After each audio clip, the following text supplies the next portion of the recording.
I think the Royal Institution building is a bit like some kind of kaleidoscope. Everyone comes in through the same door and they see the same things and they go, oh, I know what this is. And then they say something completely different.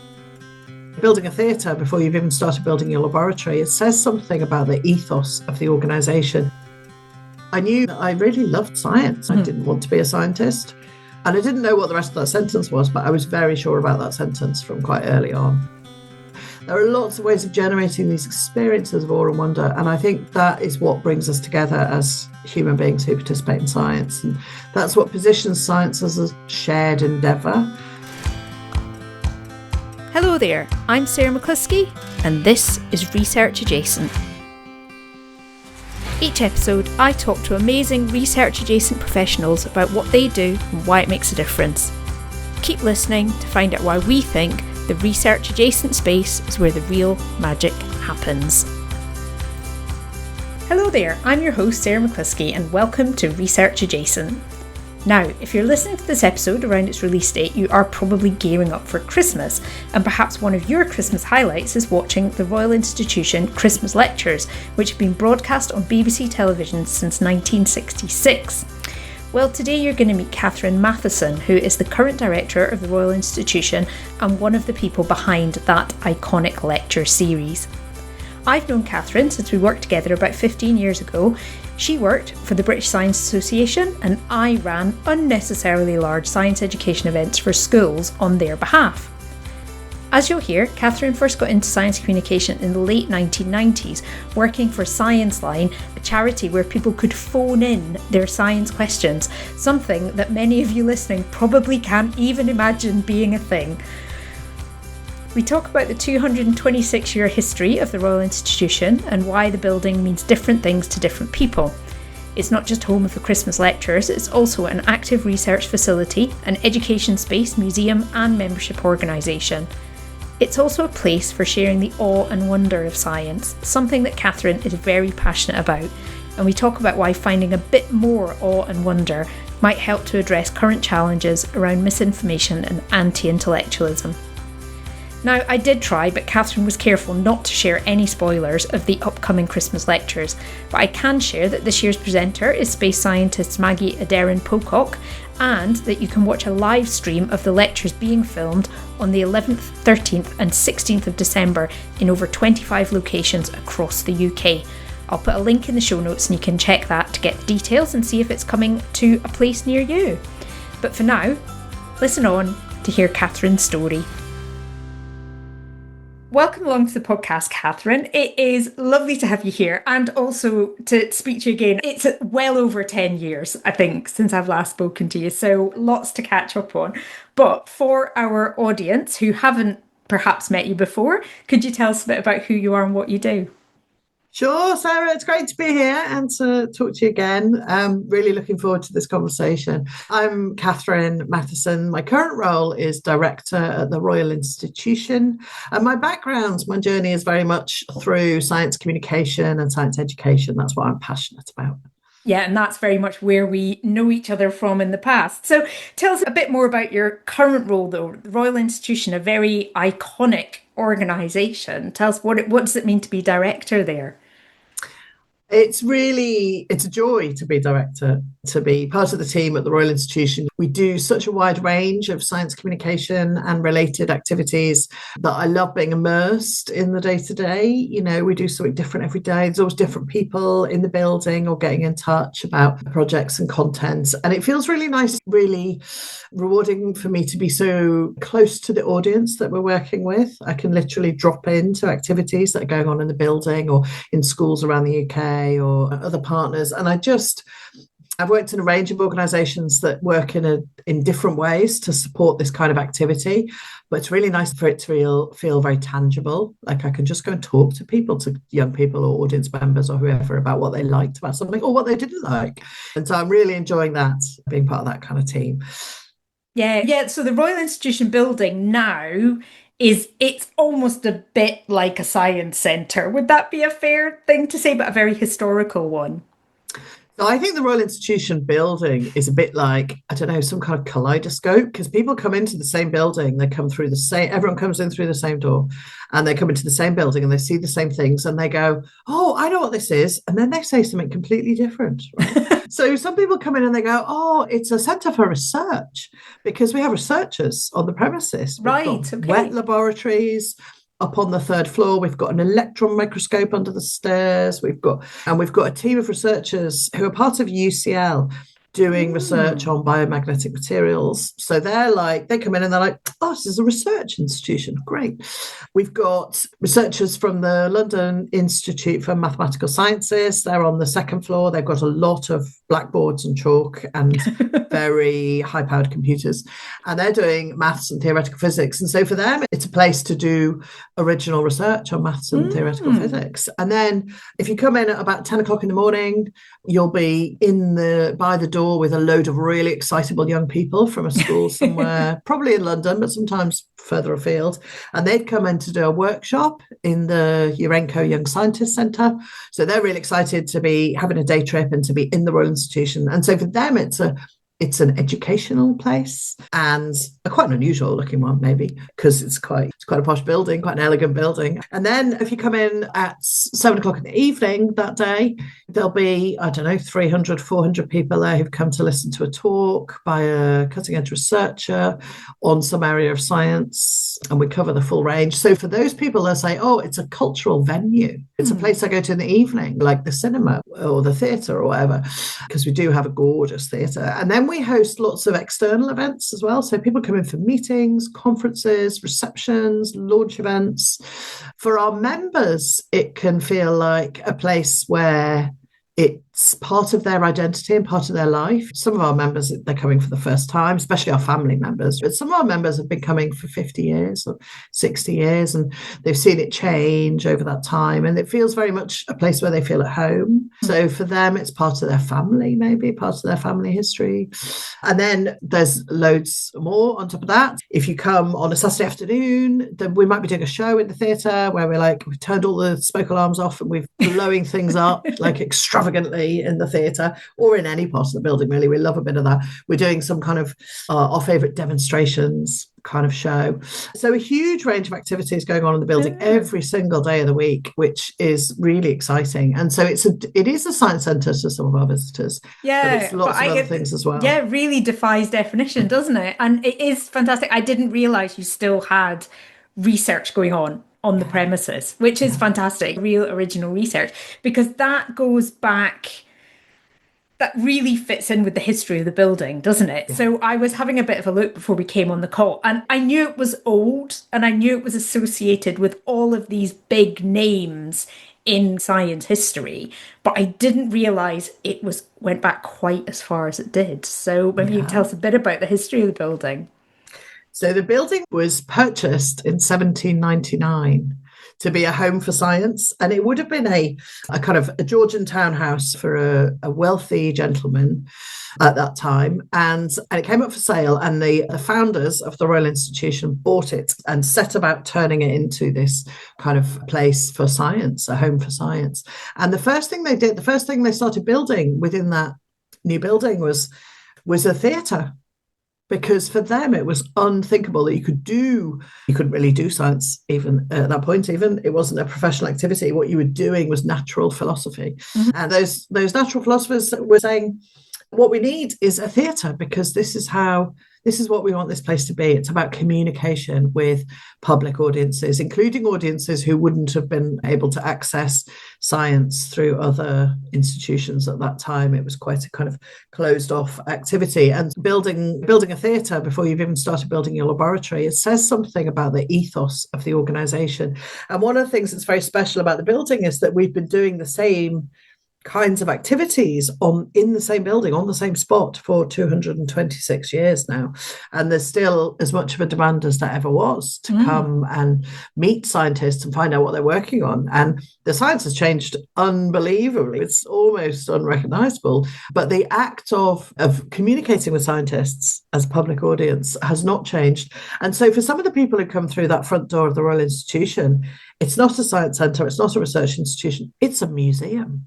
because we've got all these amazing objects and stories from the people who've worked at the Royal Institution as researchers and over the 226 years. People like, especially, let's say, Humphrey Davy, who discovered 10 different elements while he was working at the Royal Institution in between exploding things. He was a big fan of that. People like Michael Faraday, who have revolutionized the modern world. His understanding of electromagnetism has absolutely paved the way for the world that we live in today. And his laboratory is still in the building. You can come and see it. You can see the tables he worked on. You can see the equipment he used. You can see these ridiculously gigantic batteries that he had to use in order to generate his electromagnetic fields. You can see the solutions that he made up. Some of, they're still there in the glass vials. And I think for people who are really, really interested in the history of the modern world and how we got to this place that we're in now, being able to come and look at those objects laid out in the way they would have been laid out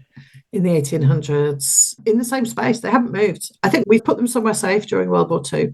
But apart from that, they've just been in that building this whole time. And we've got these lovely panels up on the wall talking about the research. We've got some videos and we've got some explanations. So I think that the museum exhibitions, mostly in the lower ground floor, but across in all parts of the building, really try and tell the story so that people feel part of that whole story, because that's what it has always been. The stories have come from the people who've visited, lived, worked in the building.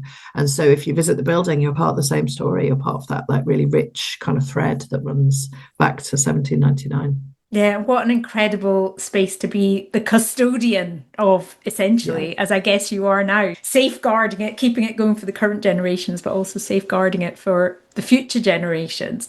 And one thing that I think a lot of people, when they think of the Royal Institution, they will think of the Christmas lectures. It's almost inevitable. That's one of the things that comes to mind. And when this episode comes out, you're going to be deep in Christmas lecture season, aren't you?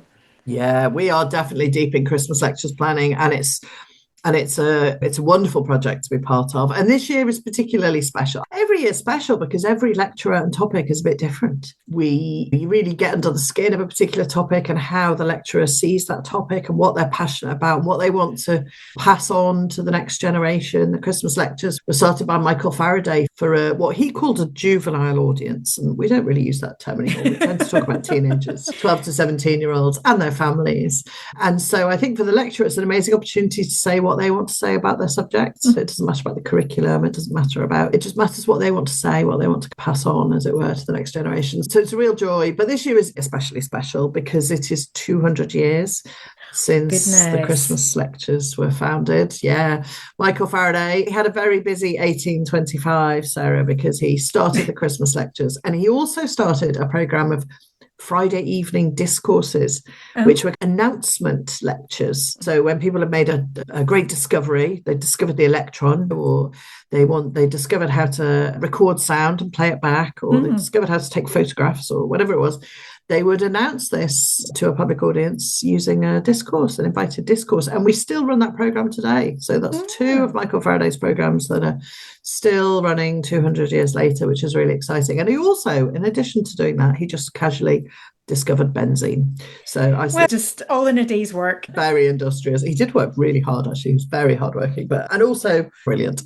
So that combination is great. But he cared as much about the communication as about the discovery. So, and that's true of a lot of the researchers who have worked with us over the years, both the ones that have lived and worked in the building, but also the ones who come to us for things like the Christmas lectures. The communication part of it is absolutely key to what they want to achieve in their lives, and the Christmas lectures helps us do that. Now, we keep all the content top secret, right? So that are you allowed to say, do you know who the speaker is? I can tell you who the speaker is. We are really delighted. So this year we are working with Maggie Adarin-Pocock, who is a space scientist. Yeah. And you might know her from Sky at Night. She does loads of work of school visits as well. Yes. So lots of young people have seen her talk, and she's totally inspirational. And she's an absolute joy to work with because she's as excited as we are, which is great. So it's the 200th birthday of the Christmas lectures this year. We're going to be talking about space science, and we want to talk a little bit about,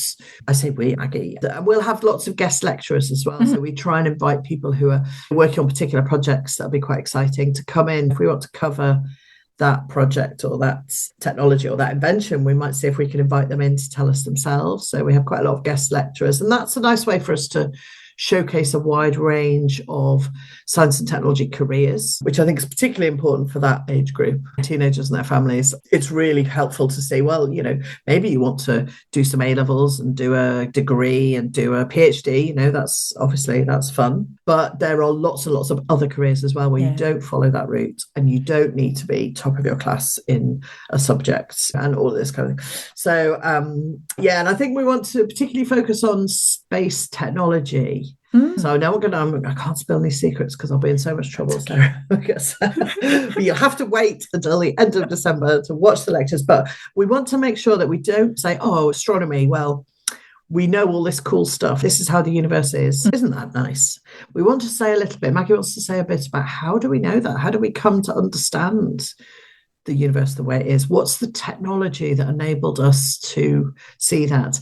Because one of the things that I've noticed about astronomy is that the projects are big now. If you want to build a new telescope, it's probably going to take 20 years and then another 20 years for a mission to get it to where it needs to be to do its job.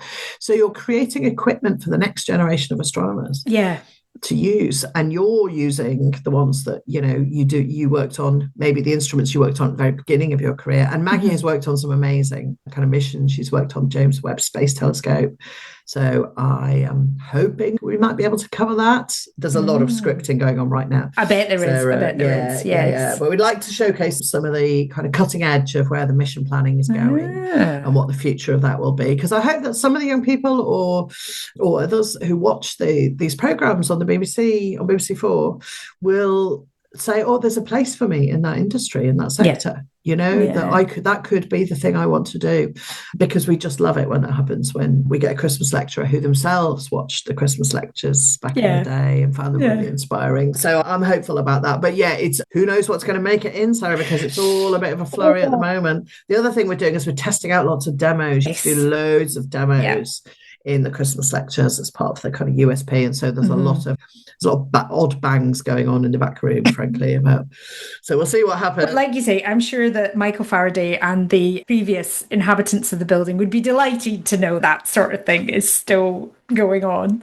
We look forward to seeing and hearing more about that as it all becomes public knowledge later in December. So bringing it back then to you, how did you get into doing this kind of work? What's been your career journey? Tell us a little bit about that. Sure. Well, I was really, really lucky. That's the first thing to say, in that I knew very early, I think, that I really loved science. I didn't want to be a scientist. And I didn't know what the rest of that sentence was, but I was very sure about that sentence from quite early on, that a kind of career in scientific research would have been, you have to be really focused on one topic for a long time, and I'm a bit too flighty for that. And so I knew I was looking for something, and I went to university and I did a degree in science, which I really enjoyed.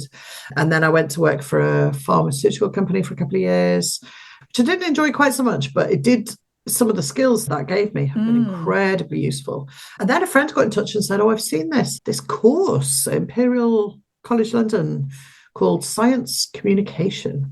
And my friend said, I think it's got your name on it. And I was like, yes, it's got my name on it. And I was very lucky. And I applied to do that master's course, taught masters. And that must have been one of the first cohorts of that. Yes. Without wishing to. I'm sorry if I've given away.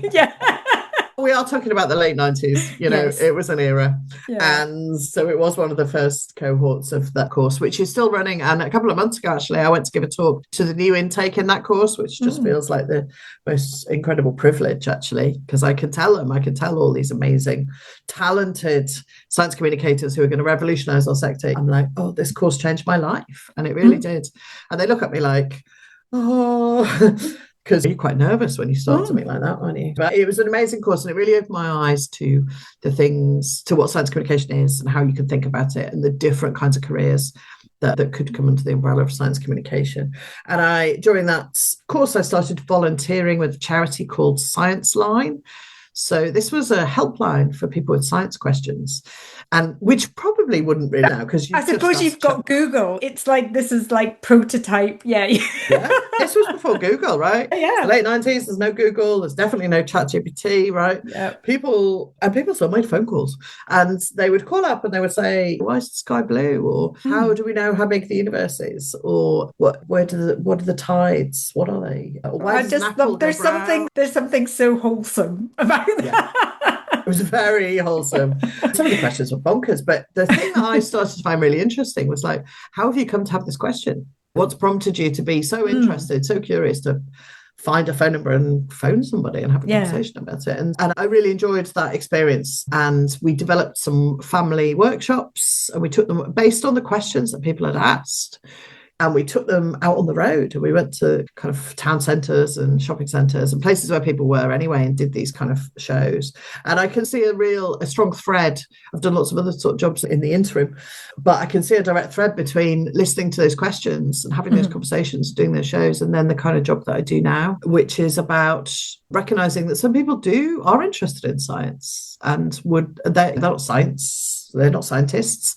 Maybe they haven't got they might not have professional qualifications or professional membership or a job in science, but they are interested in science as a cultural activity and they want to participate, and let's find ways for them to do that. And at the Royal Institution, we have this range of ways that people can be connected to science and feel involved and meet scientists and do all those things.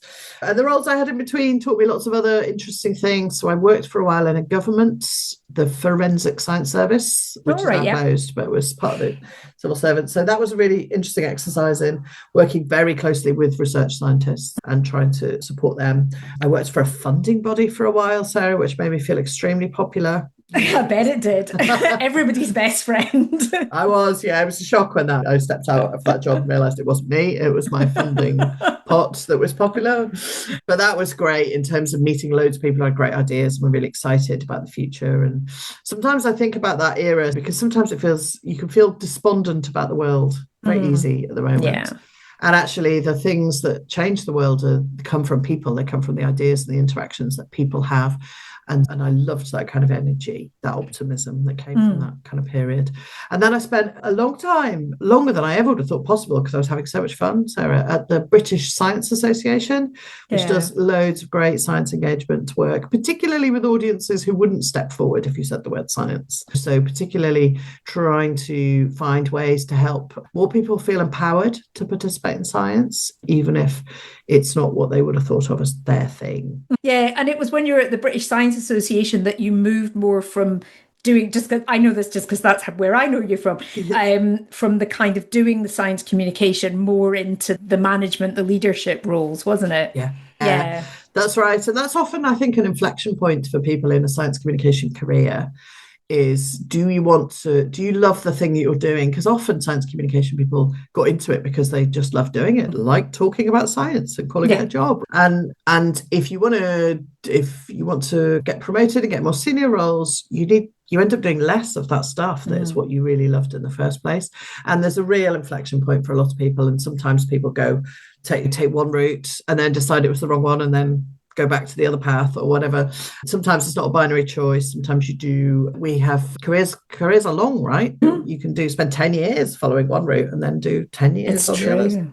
So there's no right or wrong answer, even for an individual. But I found that I did really enjoy managing teams, managing projects, thinking about the fit between what's a project or a program doing and what's the wider environment and what does that wider context need, and getting very involved in. When we worked together, Sarah, we were thinking a lot, weren't we, about extracurricular opportunities for young people based around science, technology and engineering, and about how to properly organise that so that teachers and young people can make the most of it.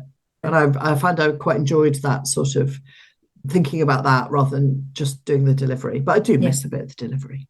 It sounds like you get into the theatre and get your hands dirty a little bit. So, you still got a little... That side of things is still there.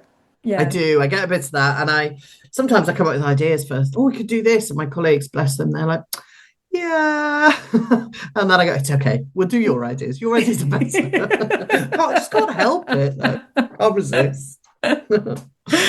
Oh, so it's interesting you said there that you've done a talk recently to young people who are, or maybe not young people, actually, maybe older people, but who've gone to do that Masters in Science Communication.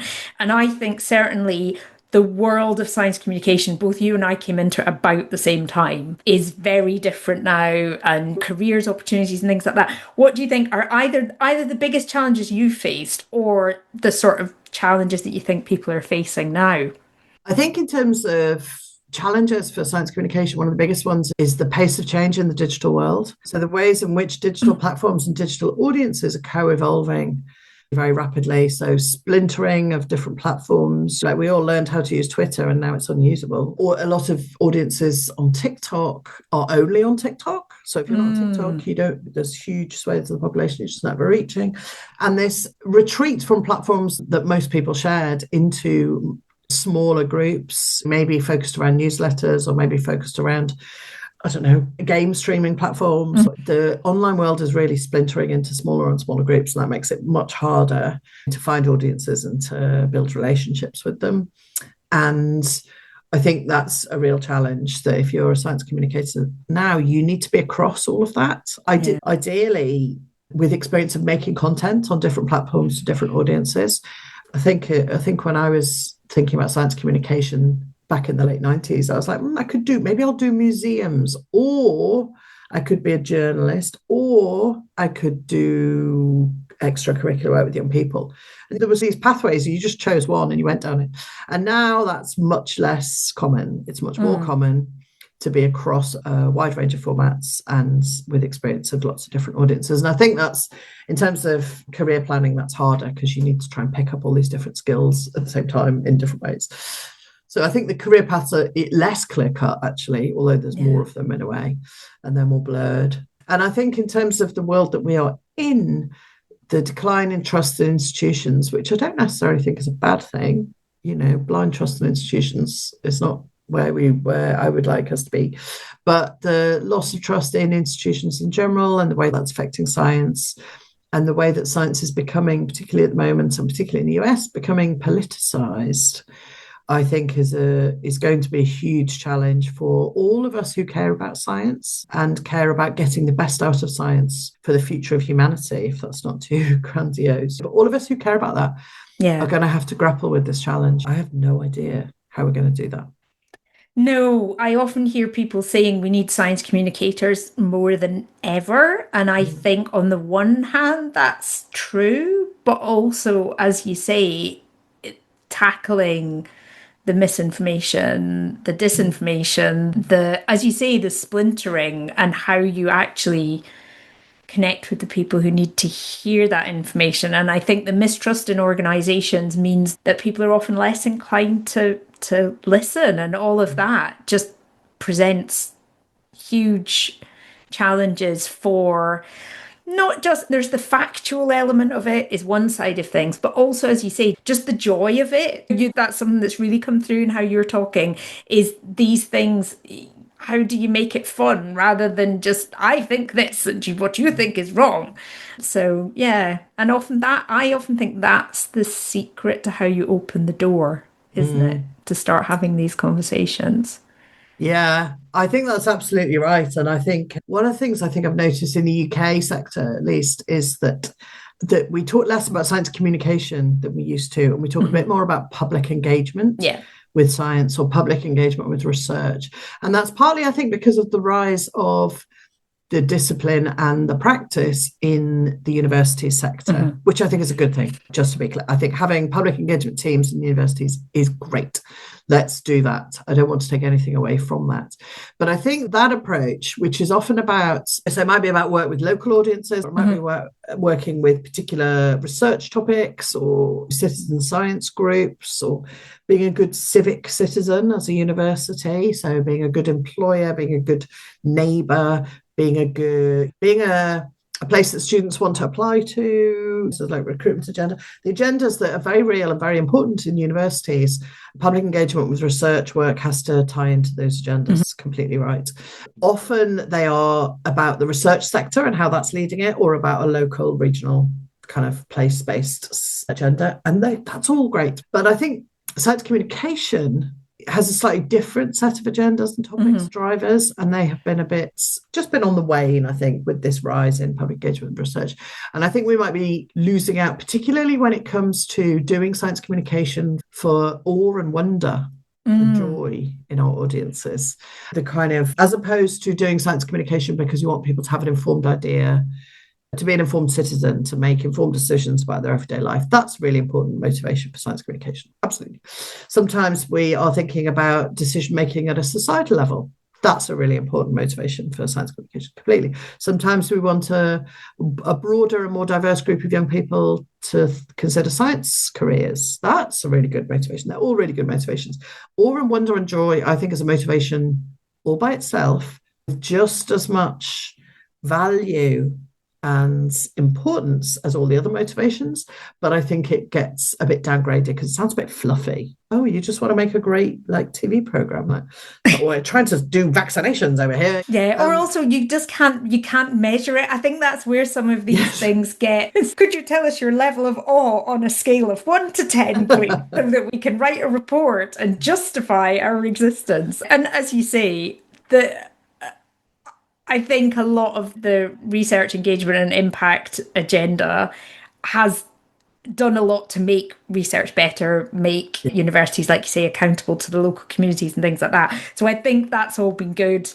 But I do think, as one of my previous guests, Orla Kelly, said, you don't make a pig fat by weighing it. And we just spend so much time measuring and quantifying and justifying that I think we do lose that sense of awe and wonder. Yeah. I think often the awe and wonder is the bedrock from which trust is developed. Like when people watch David Attenborough on the TV, they're watching for the emotional impact. Yeah. Some people are memorizing wildebeest facts, maybe, but it's the emotion. Great. It's not about education. It's not about learning per se. It's about sharing with Attenborough the awe and wonder of the natural world. And that is a really human experience. And you get that with you're lying on top of a hill in the middle of the night with an astronomer, looking up at the sky, learning about what's out there. There are lots of ways of generating these experiences of awe and wonder. And I think that is what brings us together as human beings who participate in science. And that's what positions science as a shared endeavour, I think, that we're all engaged with. And that is a great basis from which to support people to make informed decisions on vaccination, or encourage young people to study science for longer, or engage in a debate about a wind farm, where it's going to go, or whatever it is. But without those shared human experiences, that kind of bedrock for building trust, I think all of the other stuff is much harder. Yeah. So I think that awe and wonder is as important as all of the other motivations and doesn't always get as much of the kind of attention or resource. Yes. Yeah. Well, a little bit more of that would be good. Well, I do like to ask my guests, I feel like almost like I've led you here. So you're very welcome to choose something different if you want to. But I like to invite my guests to wave a magic wand and change something about the world that they work in. So it doesn't have to relate to what we've just said, but it can if you want. But yeah, what would you do with your magic wand? I think the challenges that feel very spiky to me at the moment are around resource, money, mostly money, sometimes time, but mostly money, resource and equity. So I know you only said one thing, but I'm going to change two things. I would like a more equitable society, world, and I would like more resource. I think one of the reasons why the world feels a bit like a despondent place at the moment is that there just doesn't seem to be enough resource, time or money around to do all the things that are important. And I don't know how we got to that place. There isn't less time and there isn't objectively less money, really. But why does it feel that way? I don't know. I think partly the pace of life has really sped up, hasn't it? So that means there's almost like this expectation of you should be able to do more. It's always like more, do more, more people, more. And it also, because I think now we've got that awareness of where we sit in a global pool, a global situation, that you're always aware that you could be doing more. It just never quite, anything never quite feels like enough. Yeah. Yeah, that sounds a very good use of the magic wand. So thank you for letting me borrow it, Sarah. I'm looking forward to the future now. Oh, thank you so much, Catherine, for coming along and sharing your story. Yeah, this is one of those things I feel like I could talk to you about the nuance of science communication for hours, but the listeners might not be quite so keen on listening to that. And if people want to find out more about you or the work they do, where is a good place to direct them?